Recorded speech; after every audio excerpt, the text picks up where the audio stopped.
So I'm going to be talking about the service delivery review. And so first, a bit of a review. So you've seen this probably today, at least, hopefully before that. Does everybody have a favorite part of the manifesto? Favorite phrase, favorite word? Oh, by the way, you can talk during this. I mean, like you can ask questions throughout. Don't wait until the end for questions. If you have questions, ask. Go ahead. Favorite word? Responding to change. Okay, very nice. Okay. Okay, first one. All right, anyone else? Interaction, okay. Do we get them all, maybe? Okay, so I'm going to say my favorite is actually the very first phrase, because it really points us toward a more dynamic way of thinking about the manifesto. So these things, it's not a methodology. It's not set in time that never changes. It's meant to keep us always moving forward. And so with that in mind, I'd like to introduce something that's probably new. I don't know if you've used a service delivery review, but it's something that I consider what I've learned in helping in doing software and helping others do it. Something I've learned, and it's become useful for me. So this is on my Twitter page. The thing I want to point out is I'm interested in helping teams and organizations continuously become fit for their purpose. Okay, so I'll explain a bit more what that means in a moment, but that's my goal. That's what I'm trying to do with organizations and teams. So what's the problem? So we have different ways of collecting feedback. Feedback is obviously an important part of learning and improving our delivery. Becoming fit for our purpose, we need to get feedback from different places. So here's an example. So this is from my own organization. So I was working with some colleagues to create a presentation, right? Simple presentation. My company has people who do design work, user experience work, and they usually do it for clients, but they also do some internal stuff. So most organizations have people who do that. I'm rubbish at doing presentations and design. So like it took me like a day just to figure out how to gray out the people's names. So you know how bad I am at this, right? So we're presenting to some people who are in the organization who are kind of important, and we wanted to make the presentation look nicer, all right? So we sent this over to one of the design people, and this is the response. Thanks for sending this over. I'm happy to pass this on to get some help. Is there any due date? All right, so I'll tell you this. At this moment, we did not have a due date. We just wanted it soon, but we didn't have a particular date. But how would you have answered this question? How do you answer this question if you ever? As soon as possible. Yeah. As soon as possible, okay. I would set a date. You would set a date? Yes, of course. Okay, yeah. Adding some buffer. So why would you set a date? Because if you don't set a date, it just goes forever. Okay, right. That's right. Because we know ourselves too, and when someone asks us to do something, it's Keep us going. right. Student syndrome from this movie. Right, yeah, exactly right. So that's the dilemma. And so without any kind of information, we're tempted to give a due date, right? Or say as soon as possible, but then we have to nag. We have to send a couple other emails. Hey, when are you going to do this? So here's how it ended up. So I can send this over to design. They can work on it next week. Had some other projects to do. We're trying to have a conversation. And now, by this point, we actually did have a due date. We had an actual due date to meet with Chad. And if the timing works, we'd like to use it. And then she can work on it early next week, and she's pretty fast. All right? So what is pretty fast? I don't know. Right. I mean, in my mind, I'm hoping it's like a day or two, but whatever pretty fast is. So anyway, so we have the problem of trying to figure out when things are going to be due and when things are going to be given back to us. So this is just a simple internal example, but this happens with our clients all the time as well. Right? So we're going to end up having these fake due dates, right? And fake due dates are really, they wreak havoc on the organization because they force these movements of people doing things too quickly and waiting too long. And so we've got these periods of lack of flow, if you will. Anybody use these kinds of project management charts? A simpler version? Okay. All right, so hopefully simpler. Okay, the red, amber, green thing, right? Okay, does this provide quantitative feedback? Okay. All right. Count the number of bread. Okay, that's okay. It's you can count it. Okay. Quantifiable. Okay, sure. Does this give us any idea of what we need to change and how much we need to change it? It's very broad brush. Okay, so it might help in certain circumstances, but it really doesn't help us understand, are we becoming more fit for the purpose? It's just kind of usually subjective gut feel. This team isn't doing so well in the commercials. Okay, what does that mean? So this is an interesting survey. This is actually done from several years ago, the Gallup 12 survey on engagement. It's kind of led to a lot of the modern thinking around how employees are engaged in things. This is interesting. Only 9% of employees felt that they had clear, measurable goals. I don't know if we polled everybody in this room, if 1 in 10 would respond the same way. But this is really important, not only for engagement, but also for understanding our delivery. And so I think in terms of fitness, I mentioned that earlier, I like to use the restaurant example, right? So everybody's been to a restaurant before, and you get to choose restaurants based on your personal needs, right? So there's fast food restaurants, there's nicer restaurants. What are the kinds of things we think about when we choose a restaurant? The quality? Quality of what? Quality of the food? And the environment, okay. All right. The view, all right, okay. Service, okay, all right. So location, quality of food, those are the product, environment, the product, but then also the service. What kind of service things do we consider? Friendly, interactive service, someone that's not robotic, someone that's Okay. personal. All right. Okay. The friendliness, interactive. Customizable or not? Can I customize my dish? Oh, okay. All right. Good. Okay.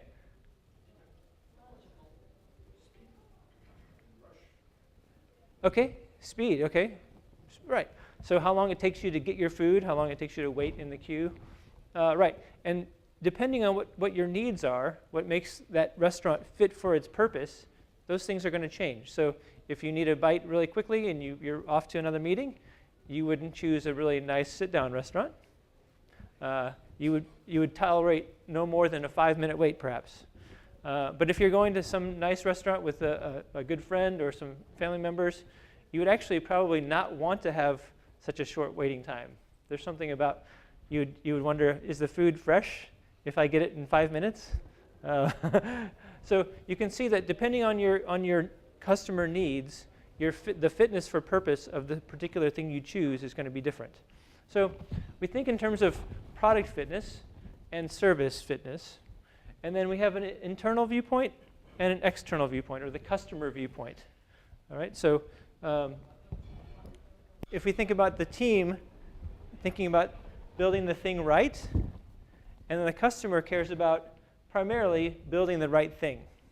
So these are the types of feedback questions we have based on our perspective. So from a service delivery standpoint, from the team, so imagine you're in a delivery team. You have a question about, is our team healthy? It's a good question to ask. Is our product healthy? Those are both from the internal team's perspective. The customer is concerned about, is our product fit for its purpose? Have we built the right product? So we've heard lots of talks today about value. We're delivering lots of things, maybe even quickly, but are we delivering the right things? So that's the primary concern here. And then, is our service delivery fit for its purpose? Are we delivering things too fast? Are we delivering them too slow? Are we delivering them predictably, with friendliness, perhaps? Those are all things that the customer cares about. So this might be a review for some of us here. What's the main feedback loop that we have to understand whether our service or our team we've built the right team, or built the team right? So team health. What do we do? Motivation. Okay. What's the feedback loop? Like we have maybe a regular meeting that we have. Engagement survey, retrospective. Yeah, good. Okay, good. Yeah, so if it's a Yeah. product in a team, it would be the planning meetings. Okay, the planning meetings. Okay, so let's move down. So Review, product. call it the review. Okay, the product review. Yeah, product Okay. review. Okay, product review over here. And Okay, right here. Okay, daily stand-up. Okay. Okay, good. So internal, like, so how do we know if our product is healthy? Maybe anyone do technical work here? Developers, programmers? Okay. Code review. Okay. Okay. Okay. Right. Good. Okay. Good. Some of these things maybe. So again, like this is more like about the health. Have we built the thing right? You guys already mentioned a few of these other things, right? The review, the demo, whether there's external facing bugs, usage metrics, and then money. That's a pretty good indicator that we've built the right thing for making money. Okay. Right. So what do we have for understanding from the customer's perspective? And again, the customer is the only one who can tell us whether we're fit for the purpose. We can't internally define that. So going back to the restaurant metaphor, so if we're in the kitchen, or if we're like a wait staff member, we can't tell the customer what the acceptable time to wait is going to be, right? Or I'm cooking the food at a particular temperature. The customer doesn't care about that so much, other than so far as it impacts health and the safety of the quality of the food. Okay. So, anything? Surveys. Okay. Right. Okay, that's good. You can get in touch with the customer another way. Okay. The actual user of your product, let's say. Yeah. So that's There are good. several ways to do it. Survey is one of them. Focus groups another one. Okay. Good. Yeah. Okay. Good. Yeah, you can get feedback on both the product and the service delivery. That's good. Good. Another way I propose to you today is this, which can incorporate those types of things. So that's really good. Okay. So what is it? So this is my definition. It's a regular quantitatively oriented discussion between a customer and the delivery team, or whatever team is doing the work, about the fitness for purpose of its service delivery. So I'll go into a little bit more detail about what those things are. But basically, it's answered. Yes. I wasn't able to get that piece about what will be different in the review, retrospective, and demo. When we do Yeah. there are two parts to the end sprint, right, or an end release or then we do a review and review, which consists of reviewing the product, and the retrospective is the review of the process. Yes. So when you say service, it's about, are you talking about the product performing in the environment? I'm talking about the way in which we've delivered the product. Yep.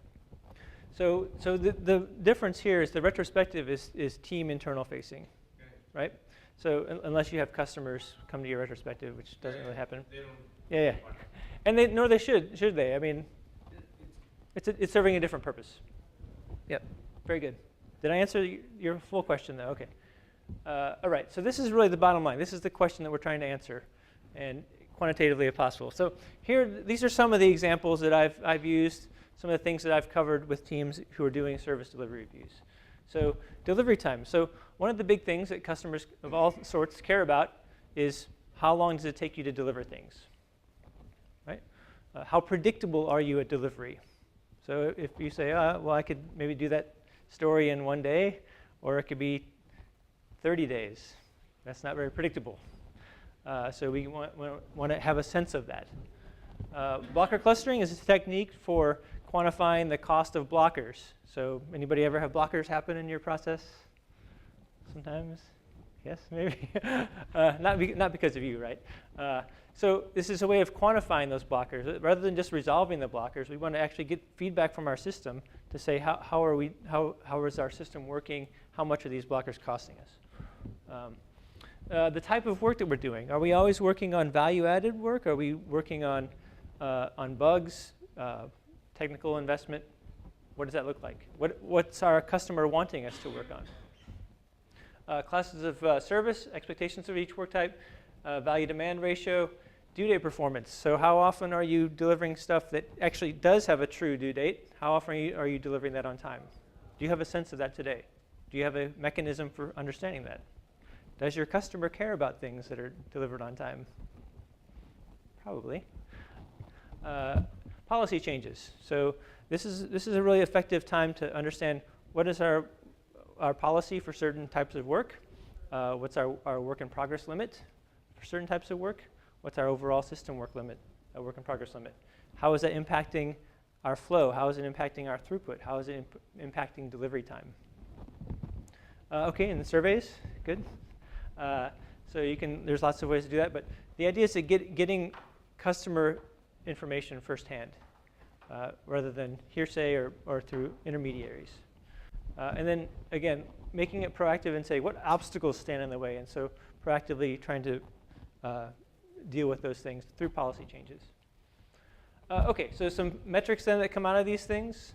Flow efficiency, engagement, someone mentioned engagement, I think. Team health, those are all things that we're concerned about. Delivery time and distribution, throughput, due date performance, those are some examples of what we want to understand about how our service is working. Okay, does anybody ever use scatter plots? Good, all right, so do you use it to depict delivery times or cycle times or lead time? Great. Yeah, okay. A histogram is another way to visualize the same data. Excellent. So this shows us over time. So each dot on here is telling us the number of days it took to deliver each particular work item. So stories, if you use stories, or just work items. So this is giving us a sense then, the vertical axis is the number of days. So you might see a couple items took like 2 days, a couple items took 5 days, one item took 15 days, 23 days, 30 days, etc. So if you're working in sprints or in iterations, anybody working in those in time-boxed delivery format, right? Okay. So you can still do this. Basically, you just start the clock whenever you commit to a story or work item, and then when you deliver it. Now, I'm guessing that even at the beginning of the sprint, you don't start all the stories. Is that right? So you can probably do it that way. But this gives us an idea of our predictability. So how often are we able to say within a particular range? And so this gives us a sense of the 50th, 70th, on up to the 95th percentile of our confidence that we can deliver the next bit of work in that number of days. So for example, if we're using 85th percentile, which is a pretty good, fairly conservative, but not ultra conservative, 95 is like a really, obviously, conservative planning interval. But if we said, what's the chance of us, what's the 85th percentage confidence that we have of delivering stories in a particular time? We would just look at this and we would say 15 days. So that then is giving us our customer data to say, is this acceptable to you? What's an acceptable range? Right, and this is based on real data. This is not based on estimating or anything like that. This is based on actual delivery time. Okay, so this is the value demand ratio. So we might set a policy that says, with our customer, it says, we need to be delivering at least 75% value added work. So stories, feature type stories, and then maybe our product owner is starting to gradually prioritize bugs or defects. So that's going to make an impact on our value percentage. So you can see here, at one point, February 4th week, the amount of work that was non-value added was actually less than 50%. So that went below our 75 percentile dotted line, there, percent dotted line. And so that helps us have a conversation. Is this acceptable to our customer? So probabilistic forecasting. So this is another way to look ahead and say, what does the future look like? And it gives us not just one number when we say, when's something going to be done? So if you remember nothing else today, if someone asks you when something is going to be done, never provide a single date. Right? That's a deterministic forecast. Remember that when we're thinking about the future, we have to accept that there's multiple possible outcomes. And each one of those outcomes has a percentage chance of coming true. And so that's why a probabilistic forecast can be helpful, because it's much more descriptive of the possible future that we have. And so this is a nice way to lay it out for us. And we can say, based on the amount of work we have, when we want to do the next 42 items in our backlog, doesn't matter which 42 they are, we have roughly less than 50% chance of getting it done by September, 8th? All right, so that's why it's red. All right, so 85th percentile starts becoming green. It's basically using that same data, the delivery time data, to do a forecast, in this case, a Monte Carlo simulation. But it's again, using real data to forecast the possible future. So this is something that's useful at a service delivery review as well. Because then at that point, we can start making decisions about what to do. OK, great. This is just from Peter Senge, Fifth Discipline, helping us as managers to make better decisions, be aware. This is a canvas that I've made. This is if you're wanting to get started, you can use this. So it just talks about identifying the services, the fitness criteria, and then taking inputs, and then what are the outputs after the meeting. So this is available. I'll share the slides on Twitter. You can download this and use it, tweak it as you will. Several teams have done that. A couple of examples. This is a team that's kind of using that, using a service delivery review. You can see what's important to them, the team KPIs, key performance indicators, customer satisfaction, daily active users, 8 days since their last deployment, some other things. They're using this the red, amber, green thing, but basically this is something you typically don't get from a retrospective or from a demo. So this is a quantifiable way to understand our service delivery from the customer's eyes. And again, these happen with the customer.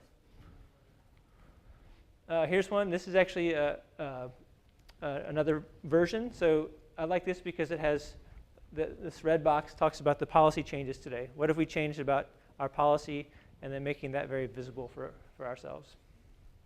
Okay, fixed date performance, keeping track of that here. But this is going to change depending on what's important to your customer. So you can develop your own service delivery review canvas. Okay, aging work in progress. This is a way to proactively manage how things are being delivered. So this is before they're actually finished. You can actually see what's the chance of them missing their policy, our delivery policy for them. So if we say 85% of the time standard work items get finished in 8 days, this tells us this thing's already been in dev active for whatever 12 days. So we need to act on that. And so this is a way you can even use this at your stand-up meeting. Some teams I know do this. This is what they look at, this particular view. It's a very proactive way to manage flow. This is an example of survey you can use.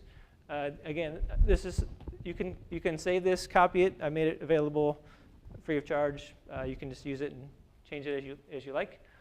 How does this scale? So each team, each Kanban system would have a service delivery review, and the results of those service delivery reviews then would be elevated into an operations review.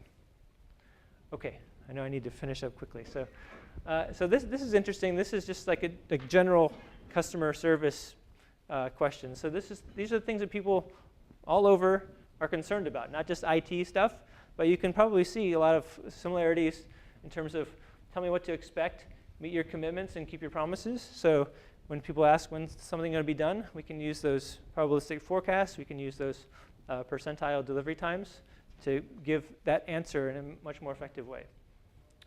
Response time, and treat me courteously. That's always nice. OK, so this is an interesting insight for me. We always think about products that delight our customers, killer features, killer apps. But this is really saying reducing the effort that they spend and helping them get their problem solved, and just having that human relationship with them, respecting when people want things. That actually is the thing that helps us have relationships with our customers. I've worked with lots of teams who have been really hard workers. They've been awesome developers.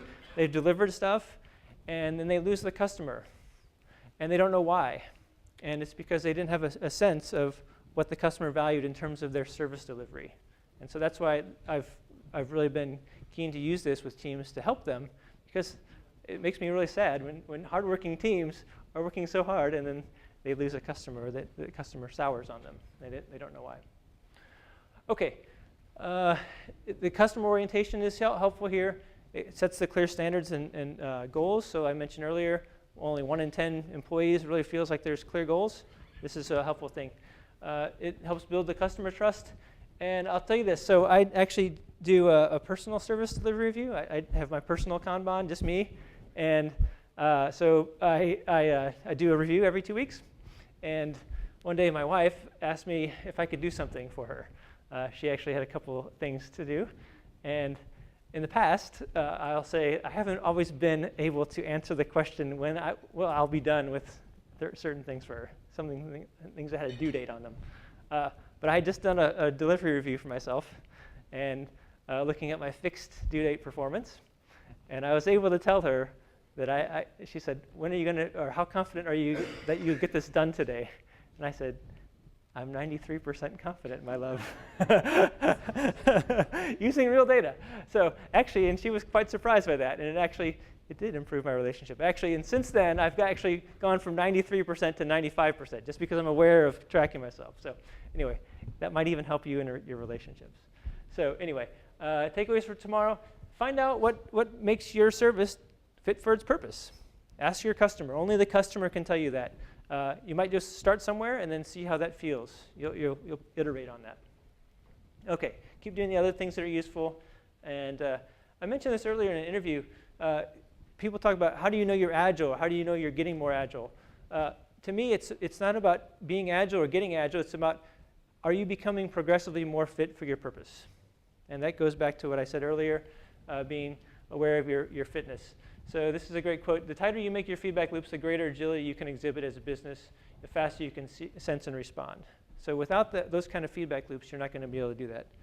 So I'll have these again. I'll post these slides.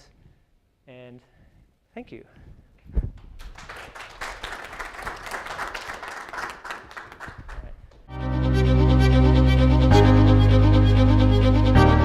right.